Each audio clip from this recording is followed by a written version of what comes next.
Okay, thank you so much, and thanks to all of our great presenters. We know that we are very close to the end of our scheduled time. If our presenters can hang with us a little bit longer, we can extend the Q&A period a little bit longer as well. So I'm not sure if that'll work for everyone, but we'll do our best here, and we're just going to launch right into our Q&As here in just a moment.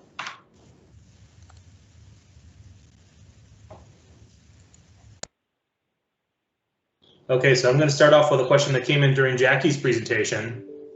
The question was about, well, was really more of a comment that VPI is an excellent tool to supplement, but not replace traditional public involvement, and that this commenter thinks that the challenge would be that using VPI during the NEPA process, and more specifically as part of a public hearing process, would be difficult due to the legalities. And I know that some of our presenters already addressed this, but I wanted to ask our Federal Highways hosts if they would like to address that comment. Sure. Yeah, so first I'll just mention quickly that VPI can be used during NEPA public hearings. An update to the policy was made in March of this year to temporarily allow virtual public hearings to satisfy public involvement requirements during the project development process. And this guidance will remain in effect until the coronavirus disease 2019 emergency declaration pursuant to Robert T. Stafford Disaster Relief and Emergency Assistance Act ends. And I know Lana posted guidance in the chat pod as well. Well, folks can click on the link and see the guidance in detail there. Okay, great. Thank you very much, Bob.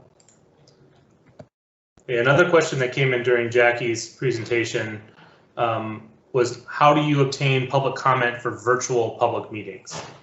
Do you want to clarify that, Jackie?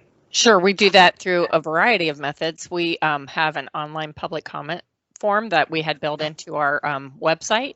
We post a PDF of a comment form on a project website so people can download it or print it out and mail it in. We mail them to anybody who wants to receive them. So our districts kind of do things differently based on the project. Some will include the comment form with their mailing. They'll include a handout and a comment form in their mailing. Some of them will mail out a notification and tell people if they want a comment form, they can request it and we'll mail it to them. So we take comments through email, through phone, through text, through chats during the meeting, verbally during the meeting. So however people can get them to us is how we take them. Thank you, Jackie. And can you give us a sense for, what's the difference in volume in terms of the number or type of comments that you typically get during a virtual public meeting versus a traditional in-person meeting? Well, it just, it's kind of similar, but, because in-person meetings, you might have an open house where people come up and ask questions and chit chat with you all the time. Virtual, they're a little more thoughtful about asking their question, it seems. But a lot of times in the chats, people will think they're on Facebook and they'll chat back and forth with each other. So it really depends on the project.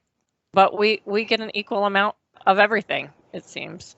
And Jackie, do you experience like a difference in the quality of that interaction? Is it you mentioned more thoughtful sometimes or composed virtually, but some kind of suspect that, or that in their experience, that the interactions may be more shallow or surface level virtually. Do you share that opinion, or do you have another opinion?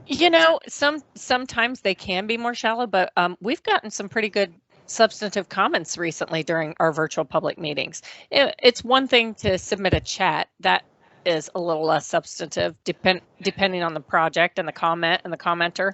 But we've gotten into some good discussions during our virtual public meetings, and we try not to cut the commenter off without clarifying what it is they're asking. And sometimes we'll leave them on long enough to have a little bit of back and forth with them.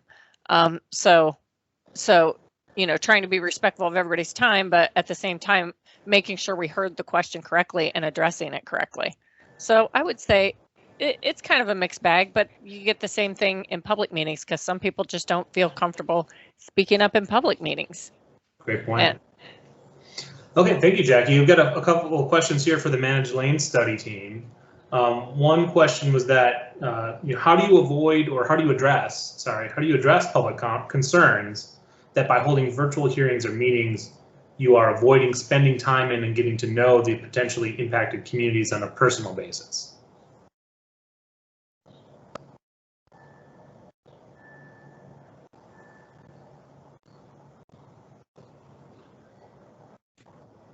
Karen, would you like to address that question? This is Karen Brookman. I'm happy to address that question. So, virtual public involvement certainly is one technique, and that's what we're focusing on today. But again, we did have in-person hearings. And as Karen mentioned at the very beginning of the presentation, we had a very extensive public engagement, public involvement process throughout the beginning of the managed lane study. And so I certainly don't think it substitutes getting into certain communities and really hearing input from individual communities. I don't think it replaces that. This is just one tool in the toolbox.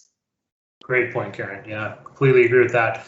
And I know there was some discussion in the chat asking about the use of the U.S. Postal Service post offices and people finding that to be a really great example. Do you have anything to add about how you got the permission to do that, and if there was any pushback about people coming in to use services being impeded in any way? So Maryland had not used this technique before, and the United States Postal Service is a participating agency in development of the EIS, so we sort of phoned a friend. We talked to our contact that was part of our agency working group and ran the idea by him, and he was fantastic, took it individually, contacted each postmaster to obtain the necessary approval. It was a pretty smooth process, but he was really integral in getting approval for each post office. And I will say, I think it's a location that MDOT will continue to use. Post offices, as you know, are centrally located. Usually there's access to transit and certainly sidewalks. And it was really, it was great. There were a lot of people, despite the pandemic, a lot of people continuing to use post offices. And I think it allowed for sort of informal back and forth with the staff there. Staff was able to answer questions. Great, thank you. And one other question here, kind of related, but in a different way. Did you do direct mail of flyers to people in the study area, in particular for EJ communities, or did you consider that as a strategy? This is Karen Kale. I'll take that one. We did do some direct mail, but because the corridor was 48 miles, there were hundreds of thousands of people within a reasonable range of distance from the corridor. So we had an initial list that was within our corridor study boundary. And then we had very extensive advertisements in all local and regional newspapers. We also had flyers placed in the Washington Post, which went to about 700,000 people.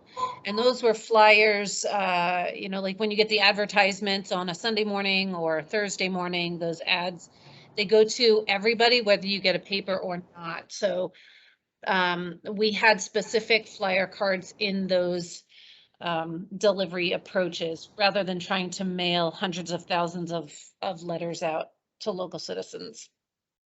Understood. Thank you, Karen. Okay, a few questions for Heather and Melissa. There's a question about the budget for public involvement for the Bay Crossing study, which we know is a major study.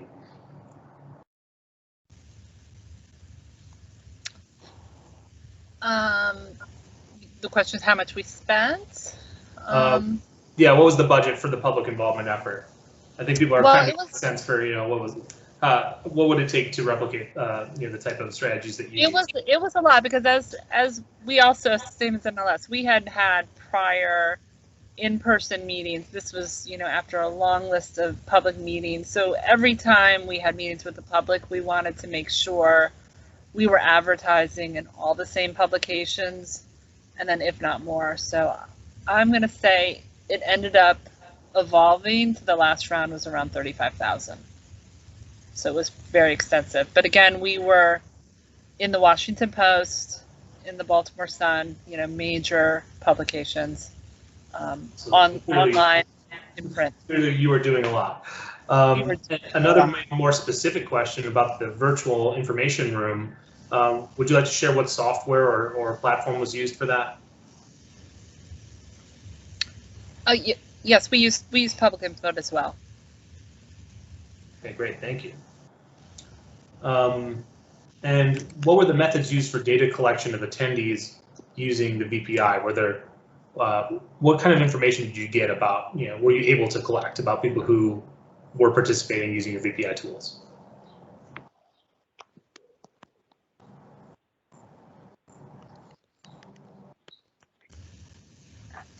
Melissa, can you hear me? Yeah. This is Heather. That's an interesting question. We may have some statistics that were gathered that we could go back and do a deeper dive into. A lot of people chose not to enter their information when they were entering the virtual information room. We could have made that, filling out that form, a requirement, but we didn't want to put up any barriers to people gathering information. So I think a lot of people sort of went around that and just entered the room, so we weren't able to get as much information as we would have liked. Okay, understood. Thank you for sharing that. Okay, well, given that we are over time already, I think we're going to wrap it up here. So I'm going to go ahead and pass it back to our hosts, to Elizabeth. And I'm just going to share on our screen. We would invite you to let us know how we did with this webinar today using that same poll link that we had earlier today, and we'll put that back in the chat pod in a second. But I'll go ahead and advance us down to our closing slides and pass it over to Elizabeth. Thanks, Kevin. Yeah, it was a great webinar, and we just wanted to say for more information, you can go to the Federal Highway VPI website. Here on the slide is the link, and you can join the VPI email list to get emails from us as information becomes available. Next slide. And then we just wanted to also share the news, the EDC news link, and the Innovator newsletter. So these are all places you can get more information in the future from us, and especially the public involvement website, the VPI website that was on the last slide. You can go there to look at video case studies, fact sheets, peer exchanges. Lots of information there on work that we've been doing. And feel free to contact Bob or myself in the future if you need anything, as well as the Federal Highway representatives from both Maryland and Ohio, Jeanette Marr and Megan Coburn.